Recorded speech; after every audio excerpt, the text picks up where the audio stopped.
अस्सलामुअलैकुम, मैं हूं मोहम्मद हमजा आज़म और आपको अपने डिजिटल चैनल दी पाकिस्तान टीवी पे एक दफ़ा फिर खुश आमदीद कहता हूं।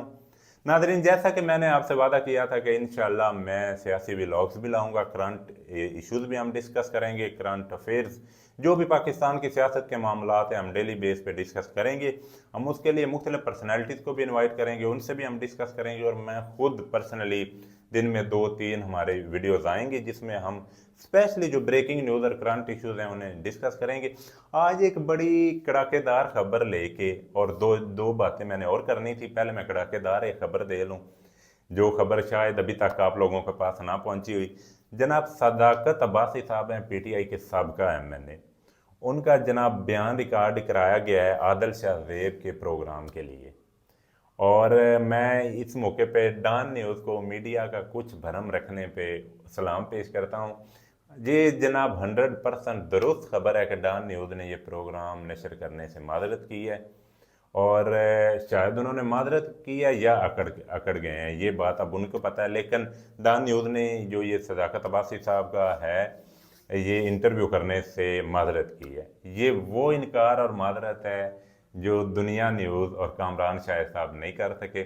आपको पता है कामरान शाहिद ने जनाब उस्मान डार का बड़ा कड़ाकेदार इंटरव्यू किया और उसे बड़ा समझ लें कि बड़े धड़ल्ले से नशर किया और बड़ा उस पर वो जी अपने आप पुरजोश थे और लग तो ऐसा ही रहा था कि जैसे वो सवाल भी खुद ही कर रहे थे और जवाब भी खुद दे रहे थे। उस्मान डार साहब बेचारे तो वैसे बैठे थे।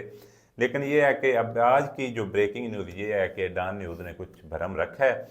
तो उसके बाद जनाब दूसरी बात की मैं ये करनी थी कि वैसे कप्तान की मरदम शनासी को भी सलाम है। ये वही कप्तान है जो अपने आप को बहुत एजुकेटेड समझते हैं, लेकिन उनकी मरदम शनासी का आलम यह है कि जनाब उनके जो चुने हुए तीनों साबिक वज़रा अल्लाह थे तो इन्हें ही छोड़ के जा चुके हैं। तो कप्तान कहते थे मेरी बेहतरीन टीम है जनाब, मैंने वो टीम सेलेक्ट की है जो पाकिस्तान की सबसे बेस्ट टीम है।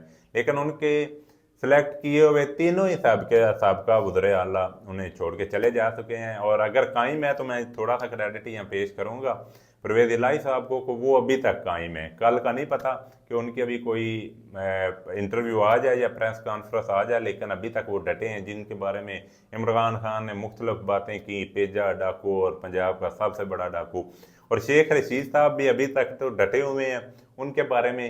लेकिन जो लोग इमरान खान ने खुद जिन पे इमरान खान को बड़ा प्राउड था और इमरान खान ने कहा था कि जनाब ये मुझे यहाँ कप्तान की थोड़ी सी मरदम शनासी पे अब शक हो गया, शायद पहले ना हो, मैं भी उन्हें लीडर मानता हूँ, लेकिन अभी मुझे ये आइडिया हो गया कि उनकी जो कम अज़ कम सिलेक्शन है ना वो इतनी अच्छी नहीं है। और जनाब तीसरी बात, ये वही लोग हैं जनाब जिन्हें 2018 में स्कार्फ डाल के लाया गया और बड़ी इज्जत दी गई। ये कि पहली दफ़ा नहीं होगा, ये लोग जनाब पहली दफ़ा इस पार्टी में नहीं आए, ये सारी पार्टियां घूम के, और ये वो लोग हैं जो हर दफ़ा पार्टी बदलते हैं। और 2018 में इन्हें बहुत ज़्यादा इज्जत दी गई। इवन के जो हेलीकॉप्टर पे बैठे नहीं थे कभी उन्हें भी हेलीकॉप्टर पे बिठा के लाया गया, उन्हें स्कार्फ डाले गया। और ये वो लोग हैं जिन्होंने जनाब जो अंदर से बिल्कुल खाली भांडे थे, जिन्होंने अपने मफावदात पूरे किए, वजारतों के मज़े लिए।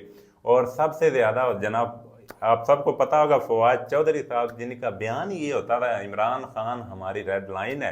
जनाब इमरान खान को सबसे पहले डेड लाइन करके जिन्होंने इमरान खान से असम्बली तोड़वा दी, वो बेचारा परवेज़ इलाही कहता रहा।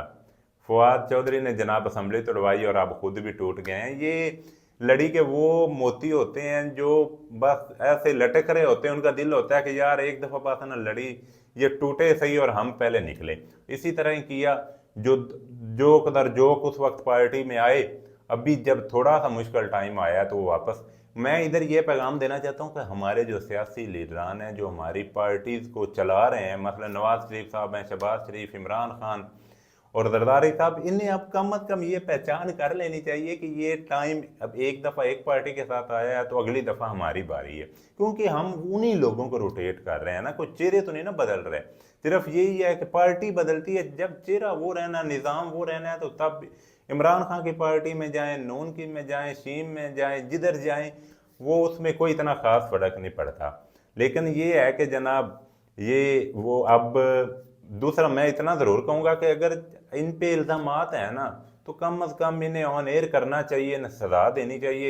ये जो हो रहा है ना कि एक दफ़ा प्रेस कॉन्फ्रेंस की, मैं इधर बार बार ये कहता हूँ कि हम पाक फ़ौज के साथ हैं, 9 मई की हम सब मजम्मत करते हैं, वो बिल्कुल अफसोसनाक वाक़या नहीं होना चाहिए था।